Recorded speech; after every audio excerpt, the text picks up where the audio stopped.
Subscribe! Hey guys, this is Zach here with Triple Tactics YGO, and I'm here with Rudy. Nice. What'd you do, man? I got third place at the Knoxville Regional, and I played Simple Spoil Infernoble. Let's go. Any shots before you get into it? Yeah, shout out to, first of all, shout out to Andrew, shout out to the Perry boys.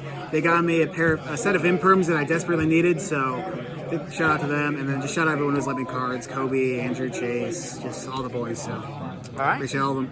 Let's get into it. Alrighty, starting off, a very similar list of what I played in Indianapolis. I played 3 Connector, 1 Dolphins, very strong.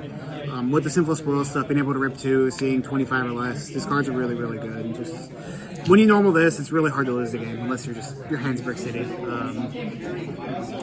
Infernobles played 2 Renault, 1 Turpin, 1 of all the engine pieces. It's just a lot of 1-ofs. You play a significant amount of either fetches from the deck, foolish burials, searches, so you never need to maximize on these. You can always play a slim engine count that lets you play either a good secondary engine or plenty of non-engine. For me, I opted for a secondary engine because I'm playing the Simple Spoil stuff, which helps even more because it gets this out of deck, and then this is full combo with pretty much anything else. Very, very strong. A lot of these also, they're very unique effects, so like having all of these in rotation means you get 4 equips from the graveyard, which is really good. So this is just very good. It serves me well at Indiana as well as with this regional. It's very, very strong. For the new spice of the weekend, I played 1 copy of Sublimation Knight. So this card with the Diabell package as well as with Infernoble Knight Turpin allows you to full combo underneath Baron Protection with any way into a Fire Warrior plus Diabell package, which is so strong, especially when people are citing a nib to you when you don't play around at game 1. You don't have to go into Appaloosa. It's so ridiculous. This card was like, I was literally sitting at home shuffling these, looking at DB, and I was like, let me just try it out, and then the line came to me. And it was just broken. I ate so many nibs this weekend thanks to this. Very, very good card. Nice. Diabell package, I played the 1 Witch, 3 Wanted, 1 OSS, very, very strong. Now that we have Sublimation Knight, you're just, as any warriors you draw this with, it's just insane combo. If you draw with Connector, you loop in 2. Draw with any Rhoda, you're getting Baron out before your combo. This is just such a strong engine. Especially with this deck, you can just hold this because you normally draw enough cards. Your deck always ends on like 3 to 4 cards in hand. You can just hold these in graveyard, banish to put a Searcher Renault, and then banish to draw a card. So you're always getting multiple cards of follow-up from this as well. Ridiculous engine. Onto the normal spells. 1 Rhoda, 4 Rhodas, 7 Rhodas, 10 Rhodas. Dang. Yeah, the museum's the best extender in the deck. You always want to draw this. This is why you max out on the Heritage. Heritage can search this, but the thing about Heritage is it also can search you monsters, which this deck sometimes has trouble getting to since you play a slim engine count. So if you open both of these, you can just search a monster with this and still have the museum, which is ridiculous. Museum, if you open it, it's just the most insane extender slash combo line. You play through interruptions like they weren't even there. It's really, really good. And for the rest of the equips, we just play 1 Phoenix Blade, 1 DDR, and 1 of the Ring. This card's insane.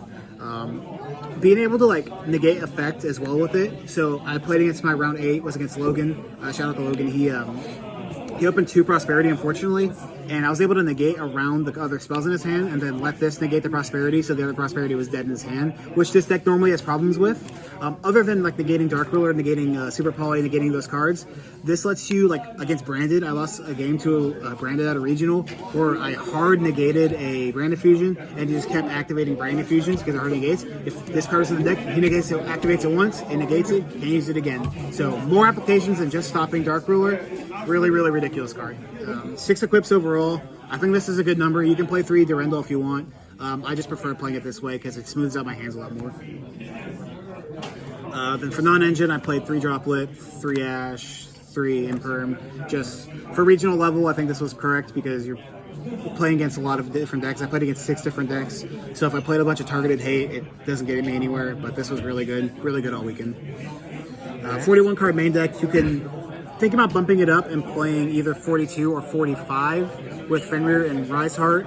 I cut that from my deck, but then I've missed playing Fenrir a lot, so I might put it back in. Onto the extra. 2 Isolde, just his card's ridiculous. Especially now when you can set up protection before you make this, as well as like being able to set up the OSS so you just extend through it. Getting hand trapped it means it's not a choke point anymore, so it's just so broken since it adds follow up, puts all your equips in grave. It's so good. 2 of the Charles, 3 negates on 1 card is ridiculous. It's really strong when it adds you follow up, puts up 3 negates. It's a huge body as well. Card's really, really good. I still play 1 Angelica double Roland. You don't. I think personally that you want the second Roland because there are lines when you go Angelica first that you actually just link this off for a sold and you want to make another one. In those lines, you are sending 1 equip with the sold. So you want to make the second one, so the second one can send the Angel's Ring. That way you can have the Angel's Ring for your end board. So which is why I really prioritize the 2. As well as being able to tag out into the second Roland. It comes back and you can either Hardbake Baron or you make an SP on the clapback is really, really strong. If you make an SP without using this, you can tag it out again. It's just so strong. I really like the second Roland. I wouldn't change it. Baron, this card was insane. Yeah. It's so good. Being able to make this on summon 3 or summon 5 if you open Connector plus Turpin, ridiculous. Being able to tag it out. And the thing about the Sublimation Knight is if you have to use, say your hand like auto loses to Ash on a sold in that line, you can actually just negate it. Then you can DDR bring it back. And then have the negate up for your next turn as well. Since you don't use DDR in the combo. It is ridiculous. This card is awesome. I love this card. SP Little Knight, just card of the format. Yeah, it's SP. A card of the format. And then the generic stuff, Apo. I still play the Apo. Some people will cut it. This thing is really good, especially for trading with Unchained Interior. You really want to be able to stop the monster effects without destroying them. Since everything in your deck destroys, it's nice to have this to just kind of reduce cards out of their hand. It's really good. Unicorn Access. I killed a Pearly player through Noir Draw 6 because of Unicorn Access, because I had the Diabell package as well. I made this. They stopped it. I set the access code for Diabell, and then not set the access code, but I sent an equip for Diabell, and then full combo and killed them anyways. And then Dempsey and Baguska. Baguska, I haven't played against a shifter deck in the last 3 events I've played at, which is crazy because I've played over 20 rounds. So I think I might cut this for Link Rebo and then make my deck a lot better going second because you can make SP. So yeah. Side deck, 3 Druids for Tier and Unchained. 3 Droll for Vanadium and combo decks, as well as to slow down Rescue Ace, so my other side cards can as well stop it. It's not that good in the Rescue Ace, but it hits multiple decks, so it's worth the side when you have 1,500 decks in the format. Then I play a Thrust package, really big one. 2 Thrusts, Lightning Storm, and then evenly Change of Heart, D-Barrier, Herald, and Feather Duster. Holy crap. Yeah, you have 6 cards for Rescue Ace, 6 cards for Labyrinth, because you have a very easy side out of 6. Then you want for Pearly in and out, and then for Unchained. So you have ways to hit every single deck that you're expecting to see. So the side has served me really well, but we'll see where the format develops with the side deck as always. So, all right, congratulations, man. Thank you. This is Tropic Tactics YGO, setting 1 and passing. Until the next time. See you guys. Peace.